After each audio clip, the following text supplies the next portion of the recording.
Yes, indeed. All right, everyone. Good morning. And it is another awesome day here, the C. Allen Morning Show. I tell you, I want to start off, first of all, we got a lot of stuff to talk about, everybody, but I want to start off giving a shout out to Mr. Kenner. He is the awesome barber student professional who created the C. Allen Morning Show song, and we've been working it and tweaking it, and I promise Mr. Kenner will have that back up live next week. But listen, for those of you who are just tuning in, this is 1450 AM WOL, where information is power. Today, this is the C. Allen Morning Show, where we discuss everything in reference to beauty, information, beauty news, entertainment. This is not just for hairstylists and barbers and nail techs, but this is for the clients. I have thousands and thousands of listeners everywhere I go in the Washington metropolitan area. People run and holler, "Hey, you're the hair man." Yes, I am. And today we're so excited. We're talking about why hairdressers are secure. That was the Thursday, and thank God, everybody. Finally, we get some recognition. Thursday on the front page of the Wall Street Journal. And it should be up on our website soon. It's probably up there now. Thursday, the front page of the Wall Street Journal talked about the topic was why hairdressers are secure. So we're going to talk about that today, and we're going to have callers to call in. Let me give you the 1-800 number now. I want you to tell me why you feel that hairdressers are secure. A lot of times we hear a lot of negative things about hairdressers, cosmetologists, beauticians, however you want to, whatever terminology you want to use. But statistics wise, you know that all in the papers we've been dealing with the employment numbers, and we've been dealing with the economy, and we're going to kind of talk about that today. We're going to talk about the economy and how it affects us in the beauty industry. So why hairdressers are secure is going to be our topic today on the C. Allen Morning Show. So a big ups to the Wall Street Journal for that article. If you haven't seen the article, it should be on our website. If not, you can go to wallstreetjournal.com and look and read the website that talk about why hairdressers are secure. Lord, thank you, Jesus. Now, before we get into that, of course, you know I got a lot of stuff to talk about. I don't know who saw BET's Sunday's Best. Only thing I'm going to tell you is the first couple of seasons, you know, the show was so awesome. You know, it would have me, I'm a church boy. I've been in church since 12 years old. In the beginning, it would have me jumping up and down and shouting and crying and spitting and all kinds of stuff because the talent on the show was great. The judges were awesome, all of that. You know, I'm not happy. I'm not happy because, you know, a couple of things. Number one, I thought the judges were kind of rude. I don't know.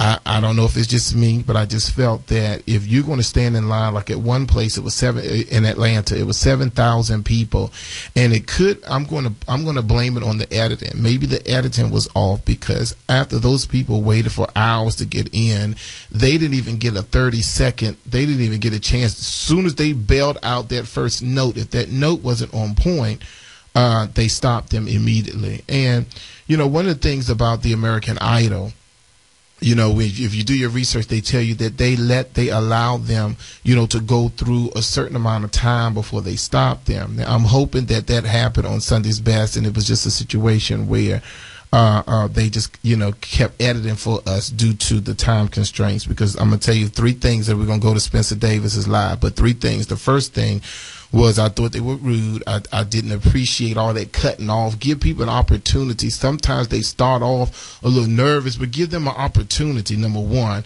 Number two, baby, that hair on some of those judges, I ain't gonna say no names, but that hair, baby, on one episode or one city, she looked like she had a helmet on her head. I said, my God, please somebody help her with her wigs and her weaves because she looked a hot mess. And then the final thing, which is a good thing, is Frederick Sanders, who's one of our makeup instructors. He was live at the Sunday's Best doing makeup on the show. So we give a big shout out. We know he's listening. Frederick Sanders. He's going to be coming to us next weekend for his class. His class is only $49. You need to go to the Sea Island Morning Show website. If you want to take a class, you do not have to have any experience in makeup artistry with Fred Sanders. So Fred, at least the makeup looked good, but that hair was a mess. I didn't appreciate how they was cutting the people off, all that kind of stuff. And I'm a big gospel fan, and I'm a fan of BET, but I love those first couple of seasons. But this season, well, last season I thought was awful. This season, I hope that we do a trend change. All right, let's go to the phone lines because I got too much more to talk about because we got to talk about this heat. But let's get Spencer Davis. Spencer Davis, everyone, is our contractor who does all of the renovations, and he knows how to beautify your home, your office, your workspace.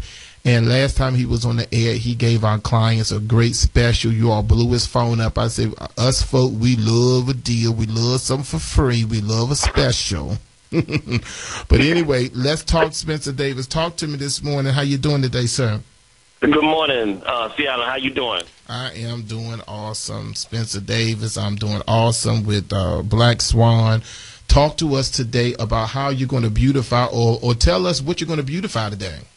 Well, I tell you what. In lieu of our last week experience of a lot of people being out of power, a lot of my clients being out of power, a lot of residents being out of power, I think one of the things we need to talk about is alternative power in your home or your business, because a lot of people were out for more than a week. Yes. And I got calls over galore about what can we do and how can we fix this for future events similar to what we just had. Okay. And the answer is we need to look at possible generators, and there are all types of sizes of generator, and you don't have to power up the whole house. You can power up the things that you need, because people had to throw out food, people couldn't have hot showers, people had to go find hotels. So one of the things that I have a great electrician, a high voltage electrician, a generator expert guy that could come out and take a look at your business, because a lot of people lost money because they couldn't even open the doors. Exactly. And speaking of that, Spencer Davis, yours truly here, the Bennett Career Institute was closed last Saturday, from Saturday until Tuesday, because we had no power. So the first Saturday of the month, prime day. Saturday, the first Saturday of the month, leading up to the 4th of July, we were closed. So no staff, no students were allowed, of course, because we had no power. So go ahead, continue, because I felt that. Exactly. And I want to kind of kill one of the impressions that people generally have is generators are these big, large machines that sit outside and make a lot of noise, because that's not necessarily true. Time has advanced the technology on generators where they're a lot more smaller, compact, and as you know as well as I know, is when your power's out, your sump pumps are not working, and then a lot of basements also begin to get flooded. Mm-hmm. So I think that's one of the things I want to talk about. What we're experiencing here in the metropolitan area is one of the things that we can possibly look at, and I got an overwhelming calls last week, like you mentioned, and I'm still following up on some of the people from last week. But those that did not get through, please feel free to try again. But you can call me at 202-957-3631. I'm going to do another 10 free estimates, come out and get some consultations on what particular project they're having interest of themselves, and see if I can help out in any way possible. Okay, very good. So then let me just ask you this really quickly. So yes, now, where do you come out and analyze about a generator, or what do we do about getting a generator? I can come out and start the initial process, because one of the things, I don't need to call a guy who's going to charge you probably $150 just to come out and look when I'm giving you the free estimate on that top 10 to see whether or not your wiring in your house is either adequate for that. Because, you know as well as I know, there are a lot of old houses and businesses that have old wiring that won't be able to hook up to generators and be safe. So the first initial assessment I can come out and do and take a look at it, and then determine whether or not whether the property is adequate for that. Exactly. All right, give us that number one more time. We have to go. What's that number? 202-957-3631. The first 202 957-3631. The first 10 callers will get that free. Now, see, this is the wonderful thing about the morning show. We give you opportunities to get things because we love free. All right, Spencer Davis, we got to go to a commercial break. Today, we're talking about why hairdressers are secure from the Wall Street Journal article on Thursday. So listen to me, everybody. 1-800-450-7876. Make sure you start calling now so we can discuss why do you feel that hairdressers are secure. All right, everybody. This is C. Allen here on the morning show. We'll be right back after these messages.